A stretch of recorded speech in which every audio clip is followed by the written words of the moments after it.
my granddaughter Jessica. She's helped me put this program together. I've done this program quite a few times. Most of it is Starr's Mill. I've tried to incorporate the communities into it, bring a little bit of things more besides Starr's Mill. But I'm going to bring a lot of Starr's Mill into it, and I'll tell you why a little later. But give me a picture of Starr's Mill, Jessica.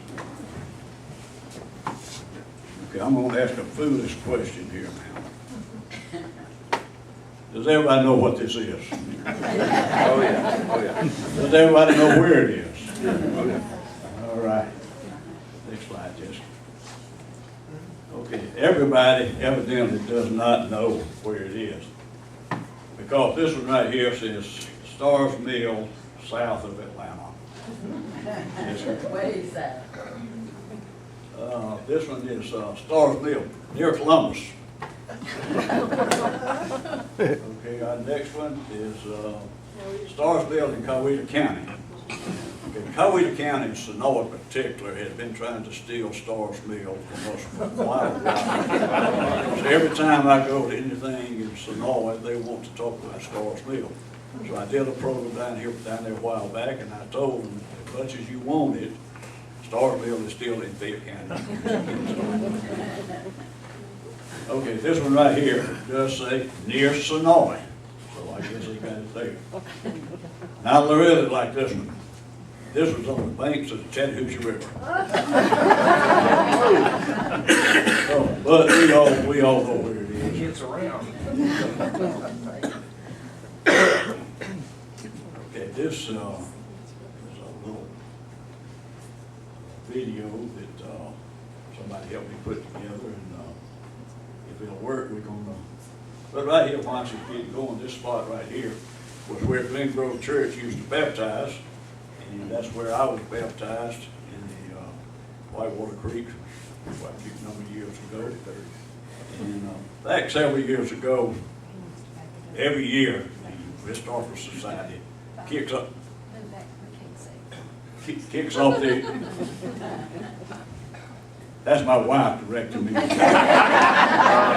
She's the director of this That Back several years ago, quite a few years ago, I was going to do the program down at Starr's Mill, and I crossed the bridge down there, and there was a big crowd out there in the yard. I said, boy, they heard I was speaking today. But it turned out it was a baptism for New Hope Church. But we still had a good crowd.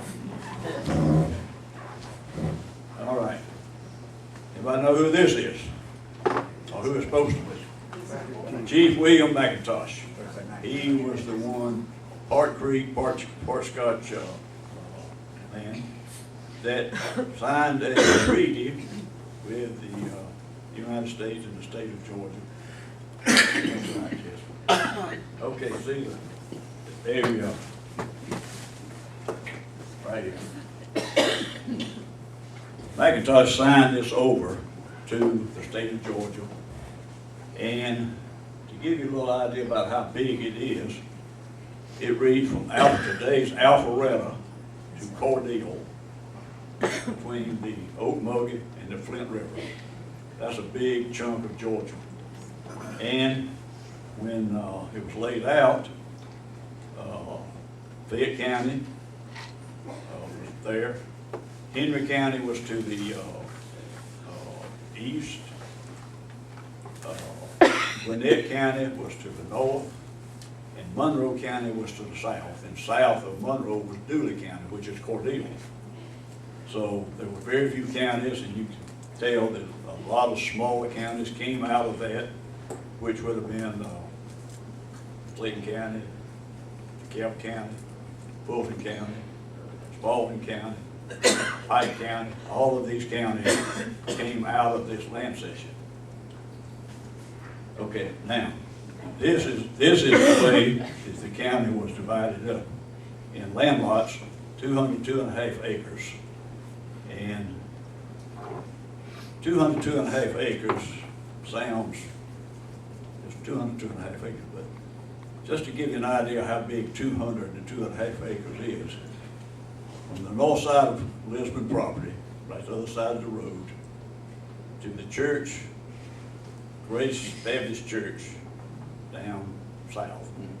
That's the lower line. That's how big 2.5 acres is, and reaching all the way past the schools and where the buses and everything are parked over here would have been the other part of a land lot. But these land lots were drawn off in 1821, and everybody that was a white male citizen, state of Georgia, put in for a drawing in the state capitol at Milledgeville.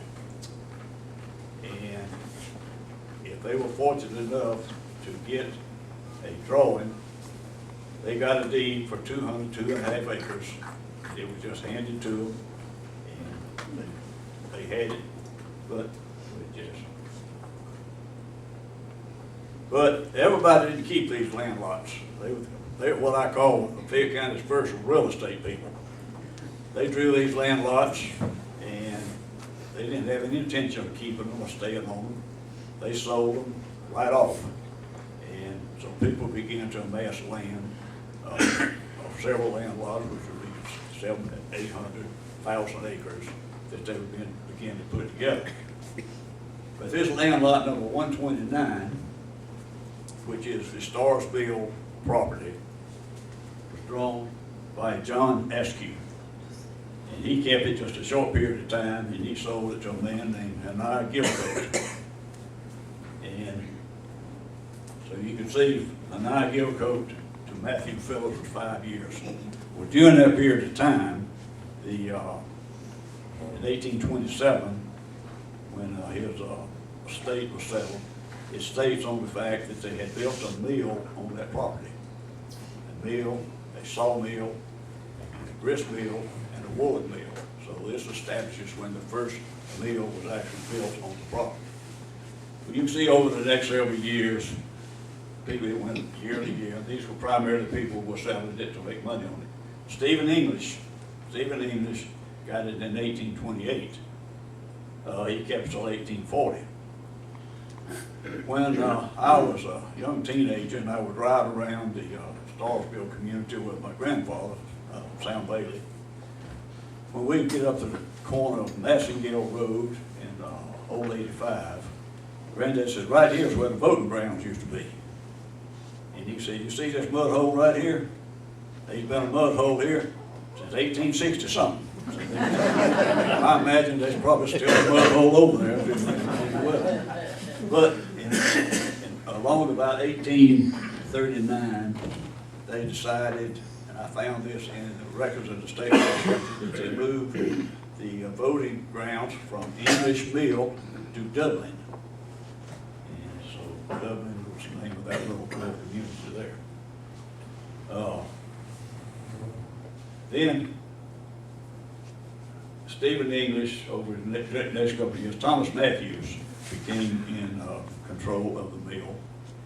And the Matthews family owned land along Riding Starr Road from 85 Highway all the way to Antioch or Brooks Woolsey Road.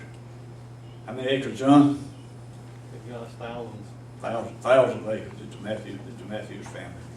Now, the Matthews family that lived in Fayetteville called themselves Matthews. The family that lived in the Starrsville area called themselves Mathis. So I would always, when you sometimes in census records, you see it spelled one way, and sometimes you see it spelled that's Matthews and Mathis. And most of us knew Miss Maureen Mathis, who played the piano for Baptist Church in Fayetteville, and her name was always Miss Maureen Mathis. So now, but Thomas Matthews owned the mill till 1850. No.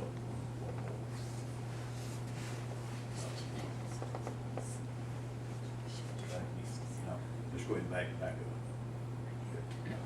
Just go to the okay. I'll change my thing to talk here. This, anybody know where this house is? You want to back it up, Bob.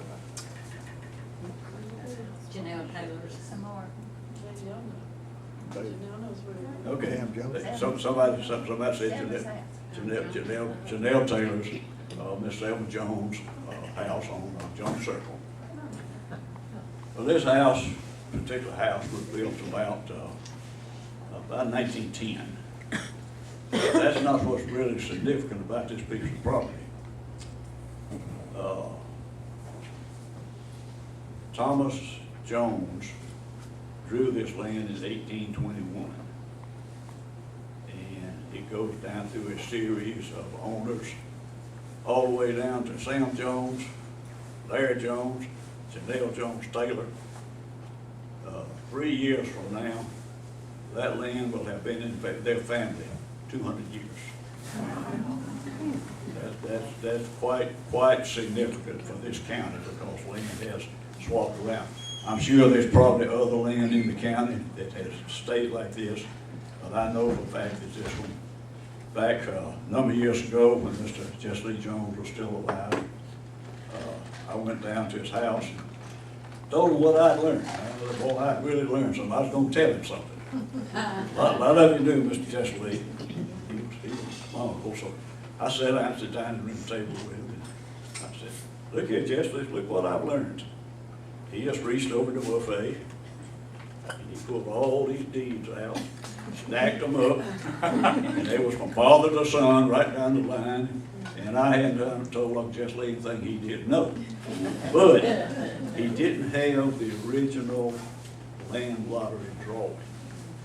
So the next trip to the State Archive building, I got a copy of it. So that original drawing from 1821, right down the line, is still there.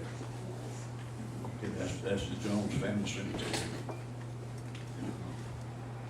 Okay, about this period of time, we decided that the county was 150 years old. I say we, it was just a handful of people, John Lynch, myself, several others. We knew the county was going to be 150 years old and we wanted to have a celebration. But we didn't know what 150 years was called. We found out it was called a sesquicentennial, and we certainly didn't know how to spell it. But anyway, we put this thing together. Somehow or other it was put together. We had a 10-day celebration. Next slide, yes. Okay. Anybody recognize this crowd? Peanut Man. Jimmy Carter. Oh, Jimmy, yeah. Jimmy. Little girl. Who's the guy driving the wagon? I don't know Jimmy's name. Here he is. Hey, stand up, Richard. That's seeing my old brother Jimbo. Yeah, That's little Amy right there. another one of them Carter boys driving the wagon. Hey, Ken. So we had parades, we had plays, we had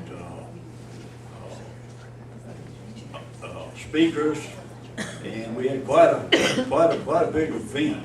What year was that? 1971. 1971. The county was formed in 1821, so it was 1971. Well, think about what 3 years from now is going to be. 200 years. We're going to have our bicentennial in 3 years from Fayetteville County bicentennial. You gonna have a party for that one too? Are you gonna have a party for that one We're too? going to try to. We're already working on it. We've already started putting plans together. But we had parades and back up. I'm sorry. Okay, all right. Where is that right there? Step ball. Okay, right. Hold on right here. This is on whatever that street is that comes from Lanier. Lanier. Yeah, Lanier. Lanier. And this is right at the corner of where the Methodist Church would be right here on this right hand corner. And who's leading the parade there? Lester Maddox and Jimmy White. Lester Maddox was Lieutenant Governor at the time. And, this is Lester Maddox. Yeah. Dale Paget holding the flag there behind the podium. Recognize him, Richard? That's it. That's right. Richard's father-in-law. What about the guy sitting down back there with a white shirt on and a beard and, Look like Bobby Kerlin. okay. All right. Yeah, There's your local undertaker. that's myself and C.J. Moore holding up the proclamation. I believe that was in there. Yeah, Redding had that beard. If they, Is that 100 years if you ago? didn't grow that beard, you get locked up in jail or pay a fine. I don't know how C.J. Moore got by with it, but him being an undertaker, he can just about get by with it. All right, go ahead. Okay, then we decided at this point that we would stay together. This group that formed the sesquicentennial, and we formed the Fayette County Historical Society the next year, which was 1972. And I was fortunate enough, or unfortunate enough, to be selected the first president, and I was on the board of directors, as was John Lynch here. So I served as the first president, John served as the second president, and we've both been on the board of directors constantly since 1972. But one of the things that we decided to do was write a history of Fayette County. Well, we thought that we would write a little history like this. We was gonna knock it out in about 6 weeks. But it turned out to be 735 pages, and it took us 3 years to do it. And we did it by community. We picked each person from the various communities in the county, and they wrote the history of the county, of various areas of interest. Okay. Fell my lot to do the history of Starrsville, Glen Grove, Old Dublin, Rest, Chislehurst. Everybody heard of all these communities? Okay, of course, we've already mentioned where Starrsville was. Glen Grove was another name for Starrsville, and I'll get to that a little bit later. Old Dublin, which I've already mentioned, it was in the area of Massengale Road and Old 85. The Rest community, which we're standing in today, and Chislehurst, which was down. They got a sign down in South Fayette County going down Paget Road, and I never knew where Paget Road was. I know where Paget Town Road is, but I guess whenever they made up the signs, they couldn't figure out how to put Paget Town on the road, so they shortened the name to Paget Road. But we still call it Paget Town Road. So that was, now when I did this was 1971, 72. And I'm 77 years old now, and that's when I was 31 and 32 years old. But that's been a long time ago. How did we go about writing this history? How did we come up with these things? The biggest thing was we went and talked to people, talked to everybody that was that was beginning to get up in the advanced age like I am now, and talk to them about the things that they remembered, about the places that they knew about. But then we had to have some records. We had to get into county records. Well, I had a key to the clerk's office and the auditor's office, which is probate judge now. And we'd go in and out anytime we wanted to. Sometimes we'd be in there all night long. I've actually been in there sometimes at night when they came in the mornings, and I had been there all night working on this history. Okay, then we decided to publish it. Well, we didn't have any money.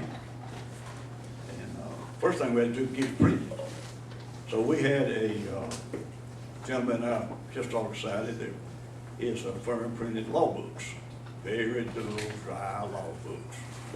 So he decides that he would talk to his staff about the ladies that worked in there typing up these books, and they loved getting a hold of this history because this was something that told a story rather than going into. So they typed up the book, got the manuscript ready for us. We still didn't have any money, so we went to Floyd Farr, Fayette State Bank. John, myself, Marvin Carey, Kerlin Carey, And after we got together, and we went out there and we asked him for a loan. He said, "What you gonna do?" I said, "We're gonna print a book." And he said, "Yeah," he said. Floyd Ford was a very, very supportive and one of the best historians and one of the best men that this county has ever produced. So he said, "I'll loan you the money if all of you will sign this loan." And he said, "Now, I can't make you an interest-free loan, but he said, if you pay it back in a period of time, I'll write you a check for the interest that is accrued." Well, we put it out on the pre-publication, and within 6 weeks after the book came out, we paid the loan off. That's how well the book was out. And we reprinted it about 3 times, and now it's out of print. And we don't know what we're gonna do next time, but still, that's okay. Why was I the one that was doing the Starrsville area? The fact that I have lived in Starrsville pretty much all my life, and I can prove that by me and my grandmother standing right there. That's my grandmother holding the truck in front of the mill and the gin house. Okay, we also had a little country store, and we were right at the intersection of Georgia 85 and what is 85 Connector now, where Mark Porter's nursery is on one corner and the vacant lot's on the other. And so I learned a lot sitting around in this store listening to the stories. And that's myself and my brother. And those of you that know my brother, he's 6'2" now and wears cowboy boots and a tall cowboy hat. And he dwarfs me very, very much, but that's us in the store. And I learned a lot of stories around this old pot-bellied heater. This is my granddad, Sam Bailey, who a lot of you remember. And this is an aerial view of the store that sits on the corner of 85 and 85 Connector. Mark Porter's nursery would be on the right-hand side of where the picture is there. Okay. Eli Emerson, which I skipped over a minute ago. Eli Emerson bought Starrsville in 1850. Trying to look around. How you was granddaddy? That's what I see. I thought maybe Ava would be here. Great, I think, yes. Ava Harris is great grandfather. Right. And this is the house that Eli Emerson built. And hold on a second.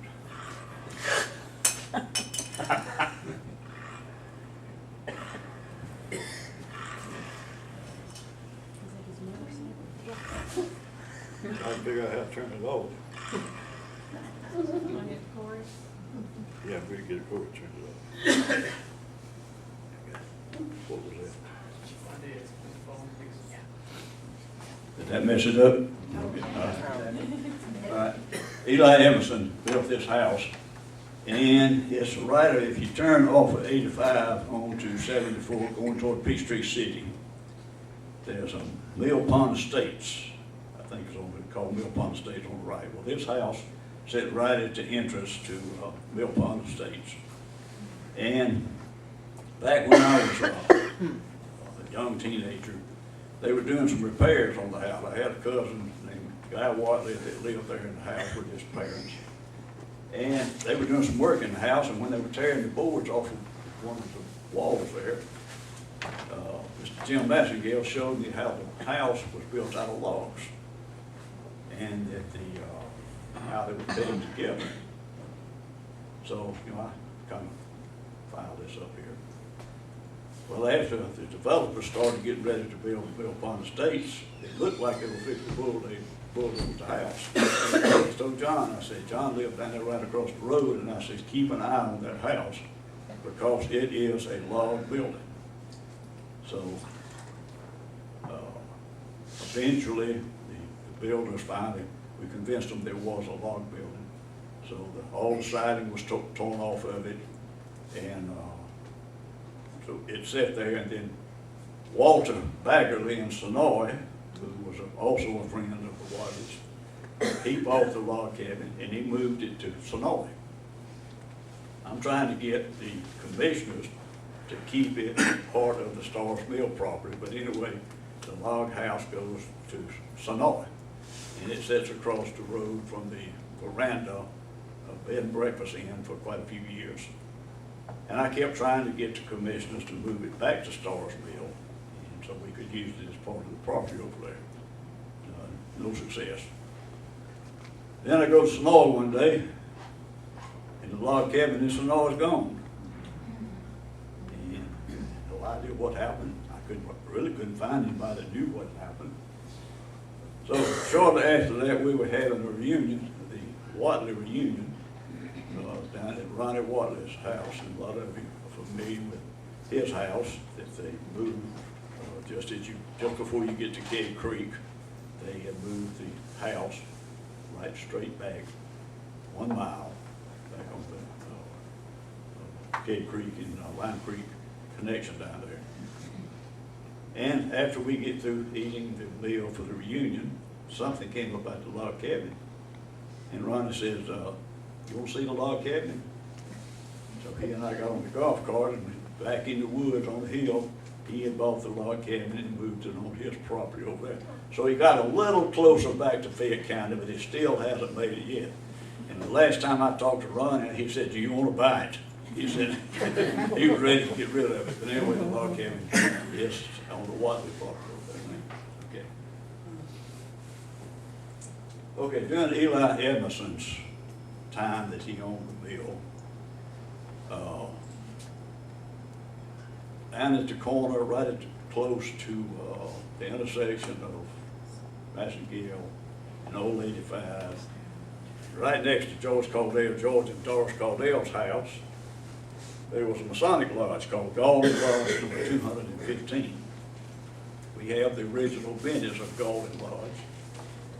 And this, in 1862, the outbreak of the war between the states, there was a volunteer regiment formed at that Masonic lodge.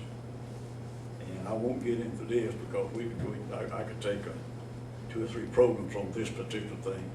But anyway, that one particular day, there was 86 men joined this regiment, this company, and they were called the Fayette Rangers.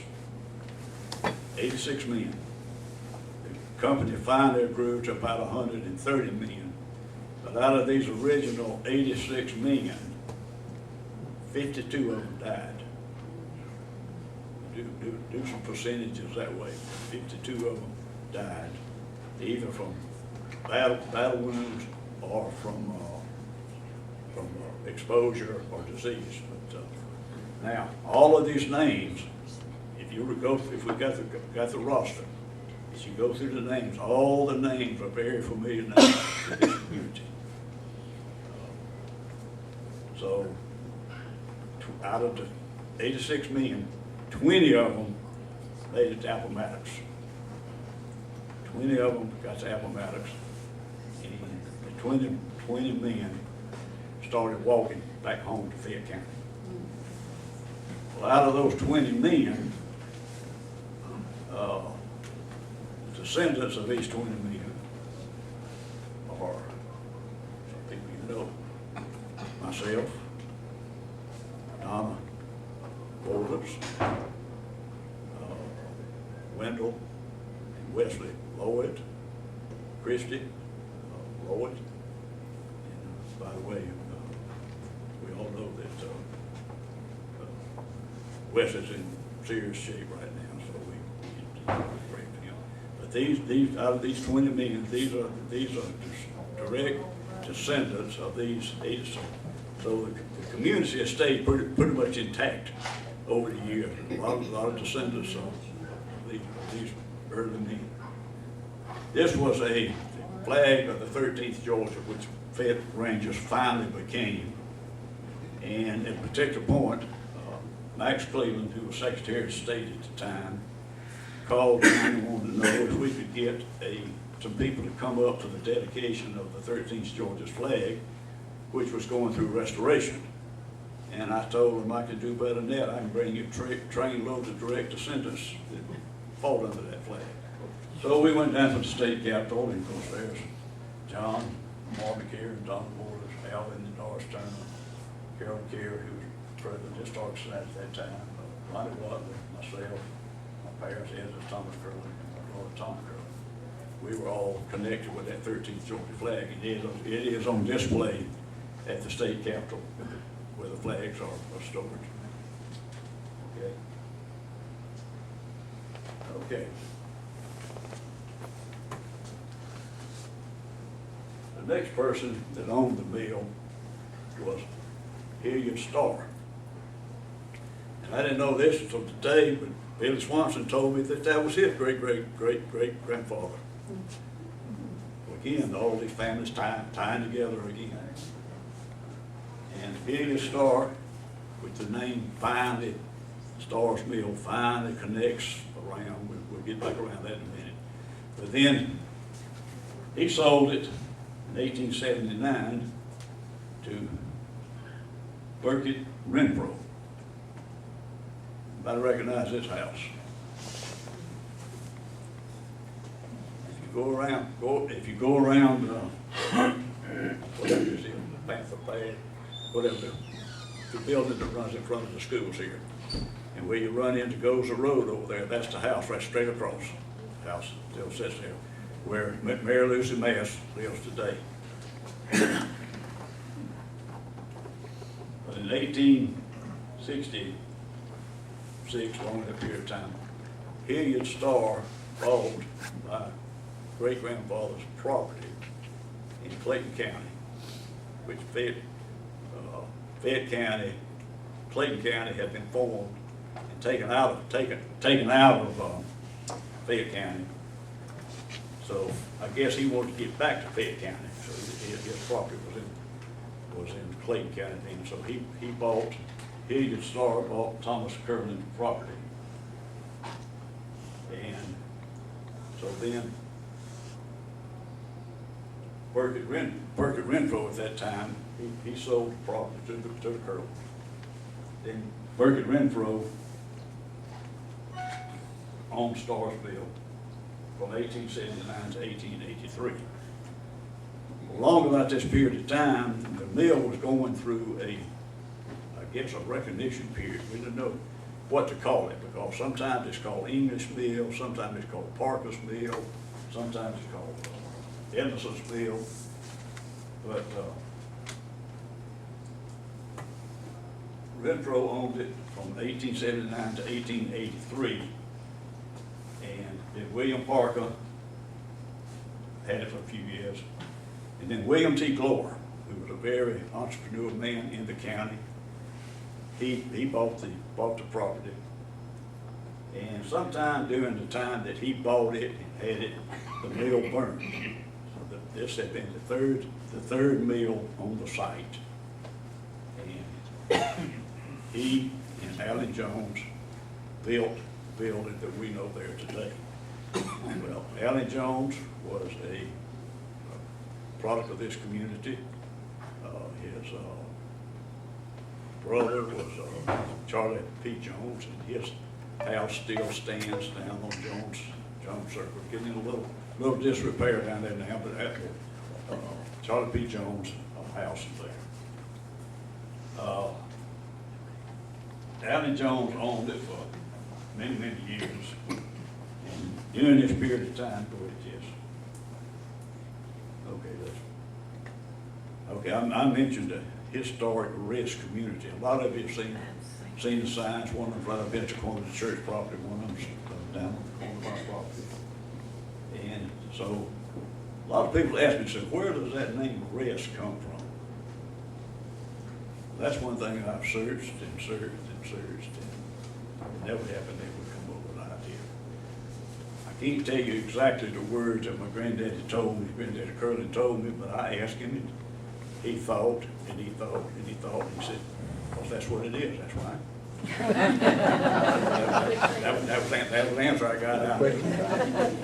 Not in those particular terms, but okay. All right, can you tell us about that picture? Yes, that was a good house. Well, we looked at that, my daughter saw it, and we came down looking at that, and I was telling her stories about what happened in 1941 and about the school, and she said, I think I'll draw that. And I told her from memory, she saw what left of the old school down here now. And I told her what I remembered in 1941 when I went to school there.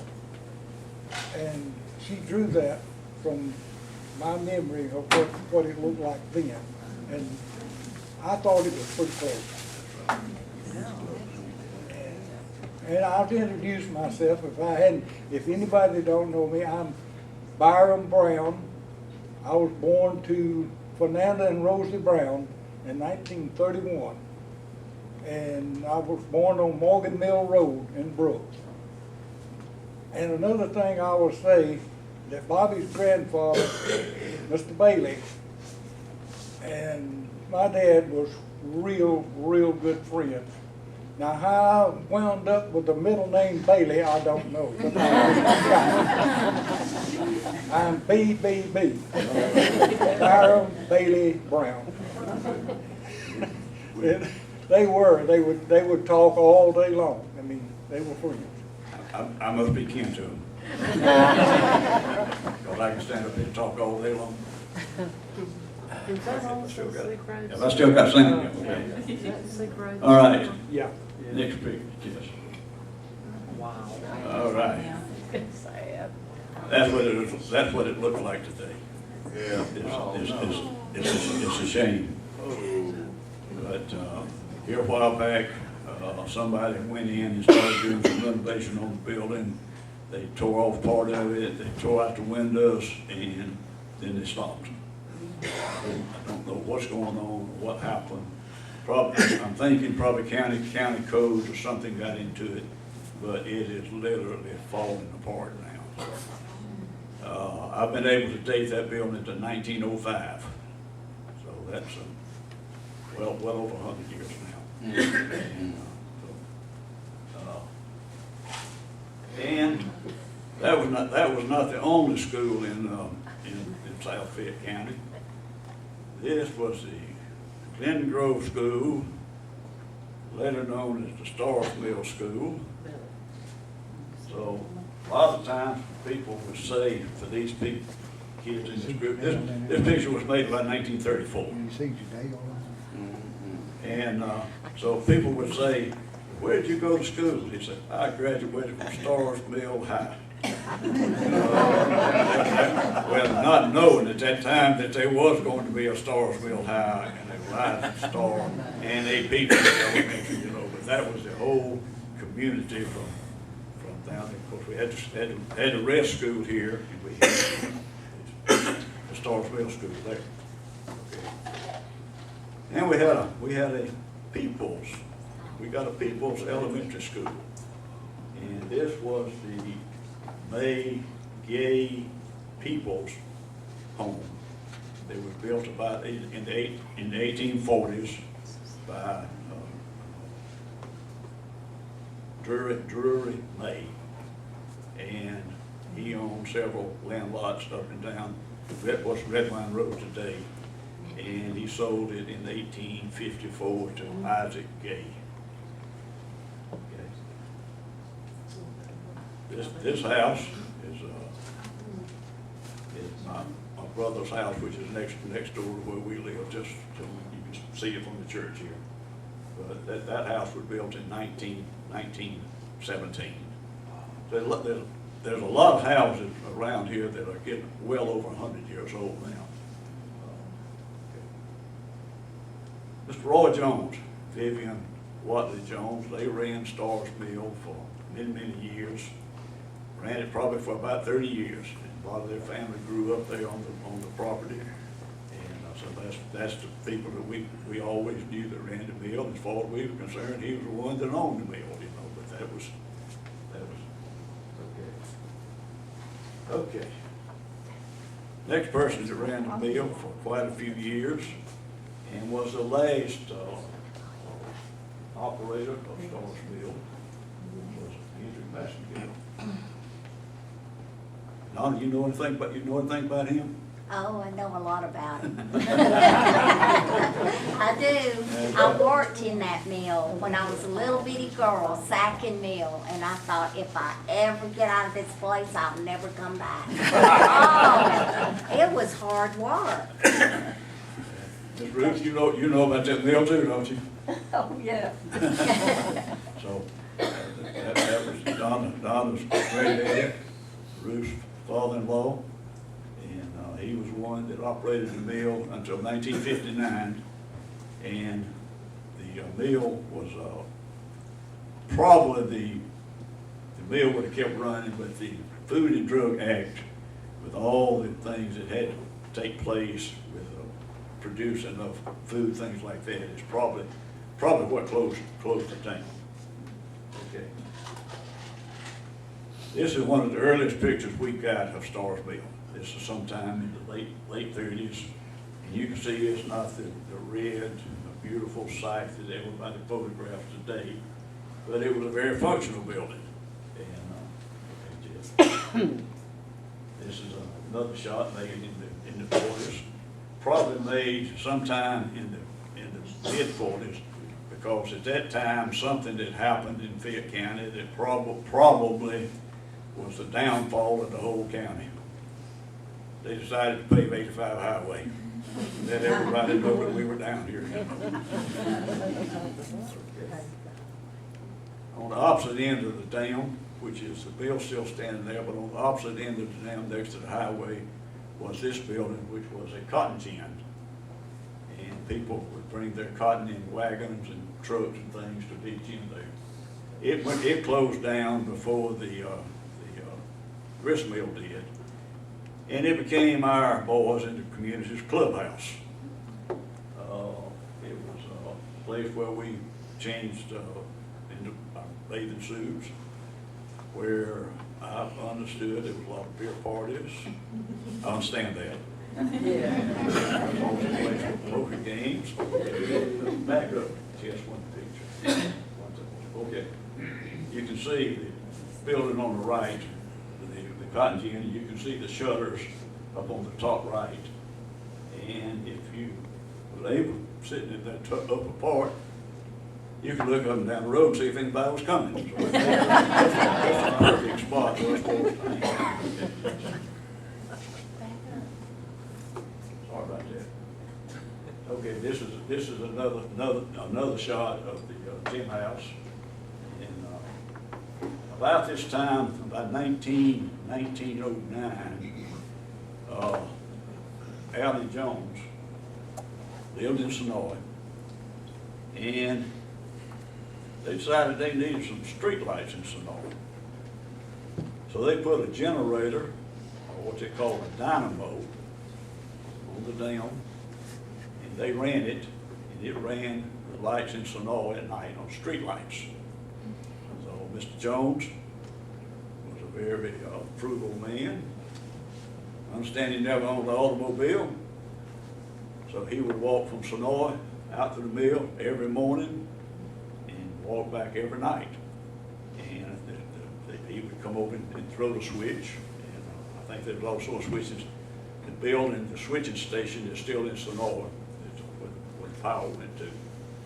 So that was at one time there was a sawmill, a grist mill, a woolen mill, and everything all ran by water power. Okay, sometimes we have a problem down in Starr's mill. It gets real dry. I mean, it gets, I've seen it down to where there was nothing but the creek on the backside of the dam, and there was no pond at all. Matter of fact, those of you that don't realize that the pond is what you see from the dam is just a very small Starr's mill pond. It reaches almost a mile. Backwaters go about a mile up through there. Okay, that's the way it looks, and sometimes bad drought. Okay. Then sometimes we have a big rain. Every time the water would get up pretty high down there, the kids would get up close to the floor of the mill, and I'd always say, well, I've seen it higher than that. And that got to be a big joke. Daddy's always seen it higher than that, you know. Well, this particular time, I got all of them, I said, I want you to come down and see it and show you where it will get to, and I have seen it. It was up in the floor of the mill. Okay. And when you had water, you're always gonna have people that's taking advantage of the water. So here's a nice little swimming group down in Starrsville back in the early 40s. My mother, my dad, my uncle, all sitting there in that boat. So that's, like I say, we go back a long way with Starrsville. Okay, now, the beautiful lady standing up on the dam posing. Janelle, you got an idea who that is?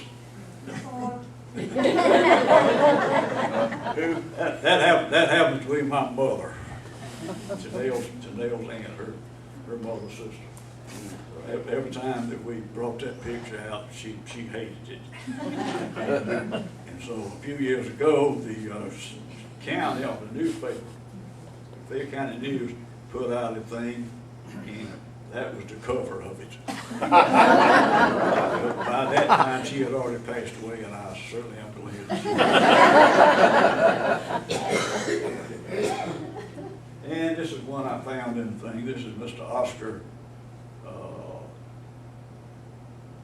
Hardy, and she was Hattie Edmondson, married to Hardy. Always a place for people to go and have Sunday out. They're dressed up real nice. Okay. This was what you had swimming holes, you had wash holes. But most time we called it the wash hole, which was down there in the lower part of the creek below the. And I'll assure you, there's not a bathing suit in the crowd. Well, sometime during mid to late 50s, a couple of boys and I were down in the creek swimming. And this group of girls, they knew we were down there swimming, and they knew we probably didn't have on bathing suits. They knew we didn't have on bathing suits. So they walked down the bank of the creek, and they sat down over there. And it's cold, it's in the springtime. And they sat there and they talked, and they talked. And we were about to freeze to death. Well, my brother, who was about 6 years old at the time, he finally decided he had had enough of it. So he struck out up through the woods and got our clothes and handed them to us, and we went back up the creek in the bushes and changed clothes. Okay. But right after that, we decided that we'd had enough of creek swimming, so we went back up to where they call kids are there. Back up. Right there. We decided we'd start swimming right here. We built a diving board off the corner of the dam. And but we decided then we needed to have some bathing suits if we was going to be swimming up next to the highway. So we decided that we would all order some bathing suits from Sears Roebuck. So we got the catalog down, and we all ordered bathing suits, and they all are bright yellow briefs, you know. And so they all find the bathing suits came, and we went down to the pond there. We swam all summer in them. We'd hang them up in the gym house there to dry. And of course, as the summer went on, they faded. And of course, the old muddy water, they got muddy and everything. But our nice yellow bathing suits kind of turned to muddy brown. But we were presentable, you know. Okay, then if you go down to the pond, go down to the highway now, and you cross the bridge, it's Starrsville. If you look off to the right, you'll see a big water pipe. Well, that's about where this bridge level right here was. So whenever the water got up real high, like you saw a minute ago, the water would get up well over that bridge, and you'd have to just kind of drive through those iron banisters to get to the other side. You can see how the road was built up for the highway when they put the bridge in. And, but then some of them, you see the ladies standing on the bridge there, they got to complaining about us swimming down there in the creek without bathing suits. And they said, well, you can't see them boys swimming down there in that creek. They said if you look, if they lean way over the railing.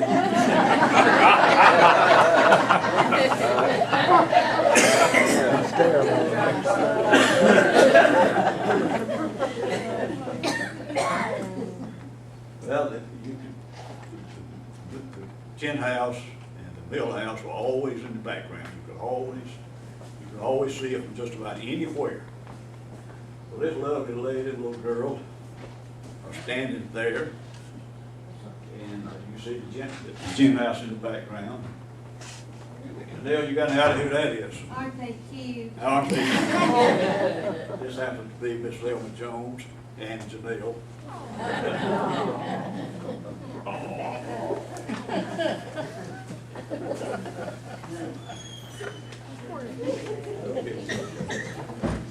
Okay, this shows you when the road was actually paved. The bridge was built in 1950.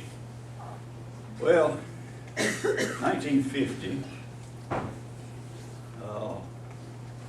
the first time that it was mentioned that it's going to pave 85 highway was in 1919.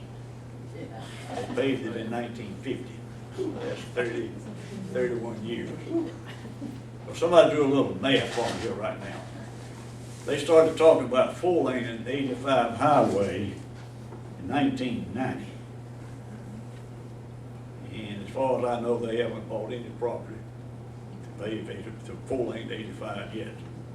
So they've been talking about it, they've surveyed it, they've surveyed it, they've surveyed it. Surveyed it to death, but nope. So 30 years is going to pass very, very easy, and they haven't done a thing in the world on 4-lane and 85 highway. Okay. This is the way it looked right after they started grading, and this is the intersection of what is now 85 and 85 connector. The store that I was talking about right here with the Gulf sign, my grandparents' house on the other corner where I actually lived for quite a while. See over on the right, I've often figured that's just a dog laying out there because there wasn't any cars coming along, you know. Anyway, and again, you can see the gin house. You can see the gin house way off down on the right. Now,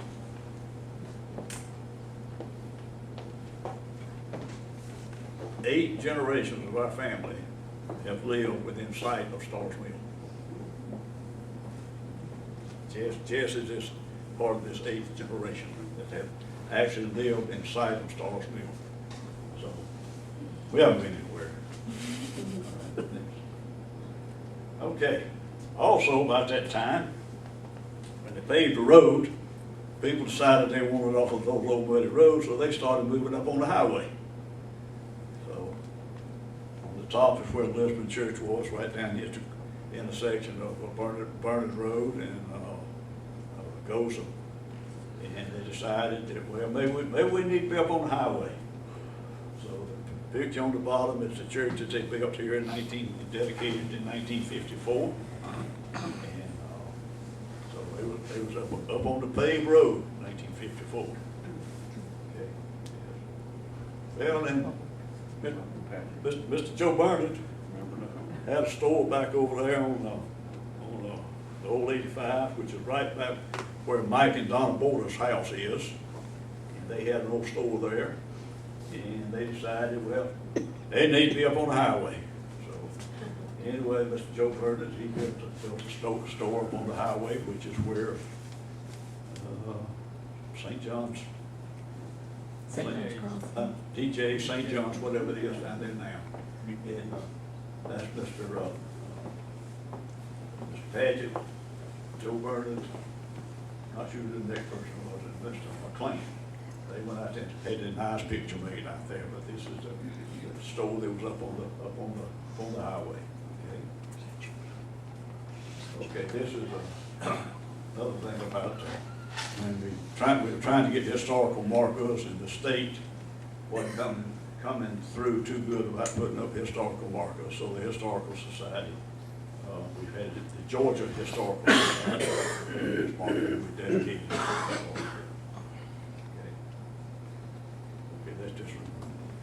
Okay, hold it just a second. Let's back up to the one right there.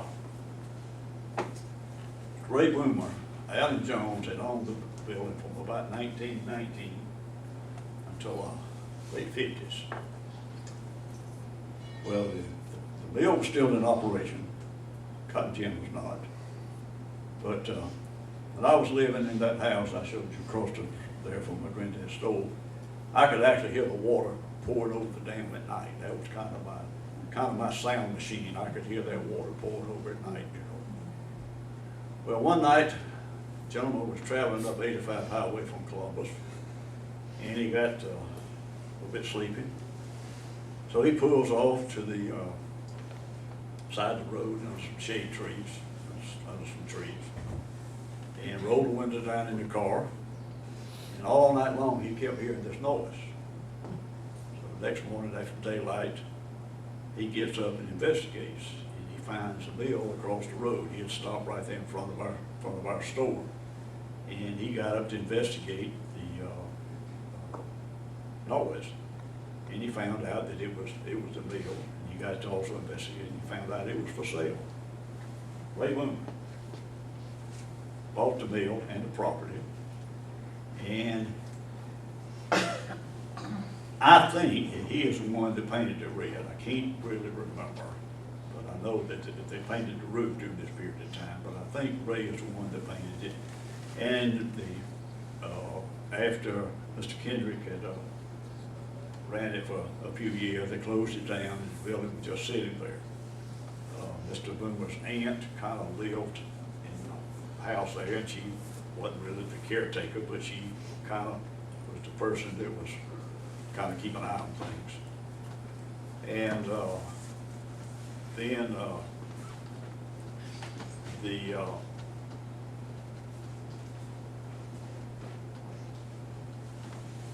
I guess about this period of time that couple of tragedies happened. My grandmother's sister, who was John Lynch's grandmother, she was stepping up on the bridge there, two cars ran together and knocked her off the bridge and killed her. That was November the 2nd, 1957. Well, November the 2nd, well, then her husband, George Lynch, became kind of the caretaker of the mill. He would pick up the money that people that maybe sometime paid to go there and fish and everything. But he just kind of looked after the mill, and he'd keep the mill open. He'd go in and just sit around. And November 2nd, 1966, a lady that lived right close there called my dad and said, "You need to go over there to the mill." Said, "There's something's going on over there." So my dad and Free Clements, the guy that worked for him there, they went over and found Mr. George living on the steps of the mill where somebody had hit him in the head and eventually died from the injuries. And this is one of the unsolved murders in Fayette County. They have been, various people tried to solve it. There have been many theories about all this. We've all got our theories, but we'll let that lie today. And so Ray, at some point, the water got to running around the dam and cut, almost left the mill on an island. So Ray took his personal finance and everything, and he built the dike up and built another dike to keep the water from going around it. So Ray actually saved the mill and kept it from collapsing. About early 70s, the Historical Society, we would meet in each community and try to establish a Fayette County Historical Society meeting around the area. Well, none of them clicked except the one in Starr's Mill. So early 70s, about 72, 73, we started meeting down at Starr's Mill in September, which was our annual meeting when the year kicks off again. And every year, just before then, I would go over and talk to Ray. He would come down on the weekends. That was kind of their weekend place. He was in business in Atlanta. And I'd go talk to him about meeting over there. And he said, "Sure, go ahead and meet, and you can feel free to. But I said, well, I won't ask anyway. So about 1991, 90, I was over there talking with him one day, and I said, we'll have a meeting down here. He said, well, I want to talk to you. He said, my wife and I getting close to retirement, we're going to sell this place. And just wanted you to know that we're going to put it up for sale. And the worst thing I could imagine was somebody putting a catfish place in there. I wasn't looking for something like that, like they did with the Mill Around restaurant out at Lake Bennett, Crystal Lake, or whatever you want to call it. You know, they made a restaurant out of that, which is a fine restaurant, but I didn't want to see that happen at Starr's Mill. So I went to the Parks and Recreation Department in Fayette County. I said, now we've got a lot of baseball fields, softball fields, football fields, and the kids are very important. I said, you got a lot of old people in this county, a lot of senior citizens, and we need a place to make a park out of. Well, I didn't get anywhere with that. I mean, I might as well not even been at the meeting. So right after then, I ran into Dan Backley, who was the county commissioner at the time, later on the state representative. I told him my concerns about the building, what was fixing to happen down there. And he says, well, he said, we've got a grant that we can exercise as part of the Fayette County water system, and we can take the bill and be part of the water system. And so I said, well, we got a meeting next Sunday down at the mill. And I said, how about you coming down there, and I'll get Ray Boomer down there. So I got the two of them together, and during that meeting, sitting down there around the mill, they made an agreement that the Fayette County water system, or Fayette County, would buy the mill.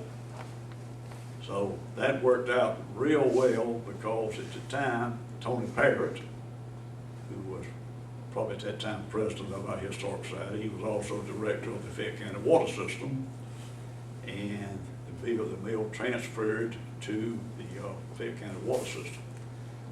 And then Fayette County has done a lot of work on the building as far as shoring it up and doing the repairs that need to be done to it, and it's in good condition right now.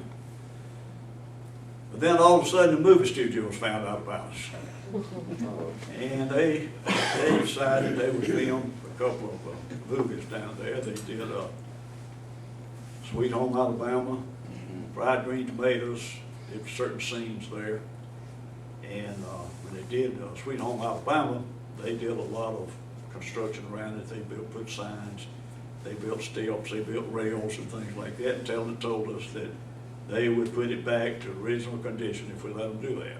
When I say we, they would always contact the historic society, which we didn't have any clout at all, but they would also always run it by us. Well, they took it all down except the floor that they put in there to make it look a little better. We stayed there with the so just leave the floor. I think we can live with that floor. When the water got up and got in the floor, we went in there and the floor had all buckled up. Well, as soon as it dried out, it went back down. So that was good. So then Tony has done an awful lot of work on the mill, and the counties to do a lot of work on it. Well, here recently, we've had some commissioners and county managers and things like that. I don't agree with any of what they're wanting to do. All of a sudden, they were wanting to put an art studio in the mill. First of all, it doesn't have electricity in it. And can you imagine what would happen to an art studio if water got 4 feet up in the building? And we talked to them about that. And so right now, we're kind of in limbo with some groups that want to do some things in the mill. But I'm very opposed to doing anything other than it being a park or something like that. I don't want to see anything at all go in there. So about a year or so ago, Doug Evans from Channel 5, who lives in Peachtree City, he said, he stopped by, he got in touch with me, and he said, I'd like to do a little shot on Starr's Mill, and do it on Channel 5 evening news. and everything. So I'm gonna show you what he did. Okay.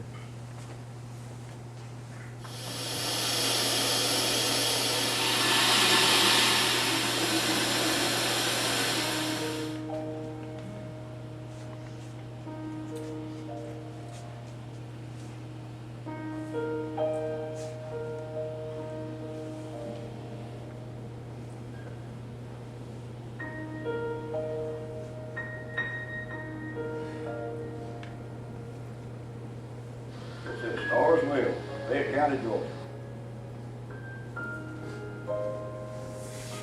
We'd like to think there were simpler times. Picturesque settings like Fayette County's Starr's Mill certainly makes it seem possible.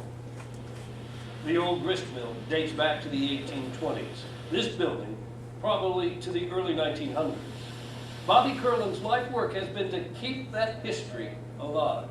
The mill was always been a picturesque spot, not necessarily the red, romantic spot that it is now, but it's just always been where people congregated and had a great connection with the mill.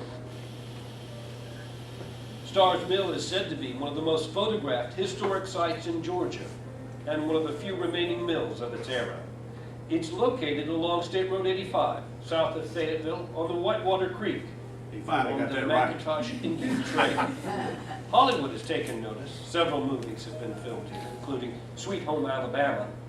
On a warm, sunny day, you might see everything from brides and grooms to families with picnic baskets. Because you can tell anybody you live near Starrsville, and almost anybody that travels this road or familiar with this part of the country, they know exactly what you're talking about. Bobby Kerlin's first memories of the mill were from the age of 3. Now at 74, he's Fayette County's leading authority on Starr's Mill. And I remember the mill operating with it, all the belts running and it shaking and rattling and dust flying and corn, mill being everywhere. So I can remember. This has been about 72, 73 years ago.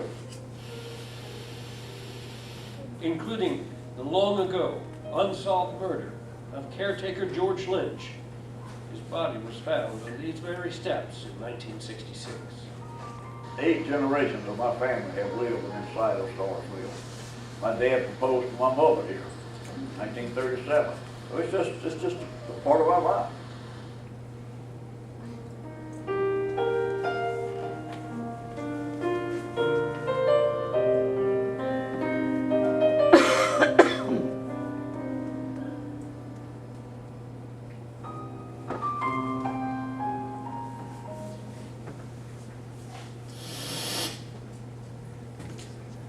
Okay, that's it. Everybody-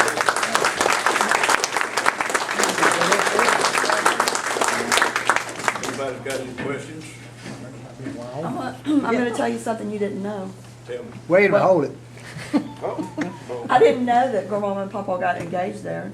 That's where we got engaged. Oh, okay. I didn't tell you that, did I? Okay. I didn't even know that. I remember taking corn and having it ground at the mill back in the 40s and 50s. There's a picture somewhere of all the wagons lined up going with cotton wagons going under the mill. I've been unable to find a copy of this picture. If anybody runs across it, I would dearly love to have it. Also, there's a picture of a group of kids outside of the old Rest schoolhouse. I know that it exists, but nobody seems to be able to come up with it. That's another picture I'm looking for. In our historical society, we've got about 150 members. We've got about 4,000 volumes in our library. We've got about 6,000 photographs scanned into our system up there. We meet on the 3rd Sunday in each month at 3 o'clock. We closed June, July, and August, so in September we kick off the year in Starr's Mill. We always have an interesting program on the 3rd Sunday at 3 o'clock.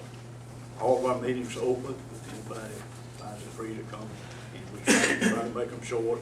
We have a board of directors meeting, we do it all the time, so we don't sit around and fuss about where we're gonna spend a penny here or a dollar there and everything. We have a program to get out of there. So all of you are welcome. Any other questions? Okay, I'll be around to answer any questions.